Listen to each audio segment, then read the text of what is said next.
नमस्कार दोस्तों। सर्वप्रथम स्वतंत्रता दिवस की हार्दिक शुभकामनाएं। 1918 में सैमुअल मॉन्टेग्यू और वायसराय चेम्सफोर्ड भारत में कुछ सुधारों की योजना तैयार करते हैं, जिन्हें 1990 में वो मॉन्टेग्यू चेम्सफोर्ड के तौर पर भारतीय शासन में इंट्रोड्यूस करते हैं। इन योजनाओं में भारतीयों की रिप्रेजेंटेशन को बढ़ाना और भारतीय शासन में ड्यूल सिस्टम को इंट्रोड्यूस करना था। ड्यूल सिस्टम को भारतीय शासन में आज भी सेंट्रल और स्टेट के तौर पर देखा जा सकता है।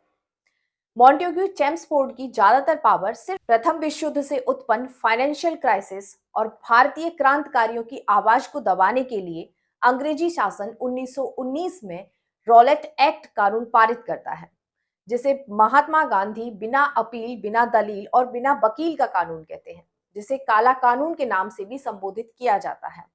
महात्मा गांधी रॉलेट एक्ट के खिलाफ सत्याग्रह करते हैं, जिन्हें 8 अप्रैल को गिरफ्तार कर लिया जाता है, जिसमें अन्य क्रांतिकारी मौलाना अब्दुल कलाम और अन्य क्रांतिकारी भी सम्मिलित होते हैं।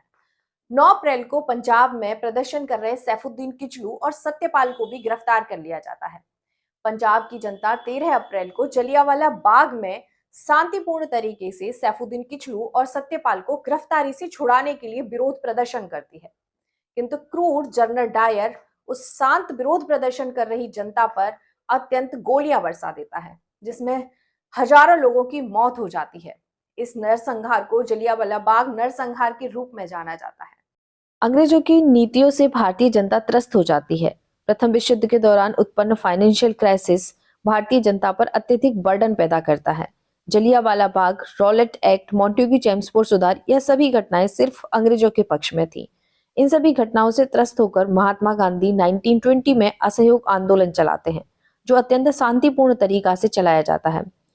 किंतु 1922 में उत्तर प्रदेश में हुई हिंसा के कारण यह आंदोलन वापस ले लिया जाता है। 1919 के मॉन्टेग्यू चेम्सफोर्ड योजना की सुधारों की समीक्षा के लिए ब्रिटेन से एक कमेटी आती है, जिसमें 7 मेंबर होते हैं और 7 मेंबर ब्रिटेन के होते हैं। भारत में इस कमेटी का अत्यंत विरोध होता है, जिसे साइमन कमीशन कहा जाता है। भारत में विरोध के दौरान साइमन गो बैक के नारे लगते हैं। पंजाबी सपूत कहे जाने वाले लाला लाजपत राय भी इसके विरोध में पार्टिसिपेट करते हैं, किंतु कुछ समय पश्चात एक पुलिस की लाठी लग जाने से वो अत्यंत रूप से घायल हो जाते हैं। कुछ समय पश्चात उनकी मृत्यु हो जाती है। लाजपत राय की मृत्यु के उपरांत मोतीलाल नेहरू उन्हें प्रिंस अमंग पीस मेकर्स कहकर संबोधित करते हैं। 1929 भारतीय इतिहास में अत्यंत महत्वपूर्ण साल होता है, क्योंकि ये वही साल होता है जब नेहरू लाहौर अधिवेशन में पूर्ण स्वाधीनता की मांग करते हैं। रावी नदी के तट पर तिरंगा झंडा फहराते हैं। यह दिन 26 जनवरी 1930 का दिन होता है। 26 जनवरी का दिन स्वाधीनता दिवस के रूप में उत्साह और उमंग के साथ प्रत्येक साल मनाया जाने लगा। 1939 में यूरोप सेकेंड वर्ल्ड वॉर की चपेट में आ जाता है। जर्मनी से लड़ाई के कारण इंग्लैंड की जनता त्रस्त हो चुकी थी।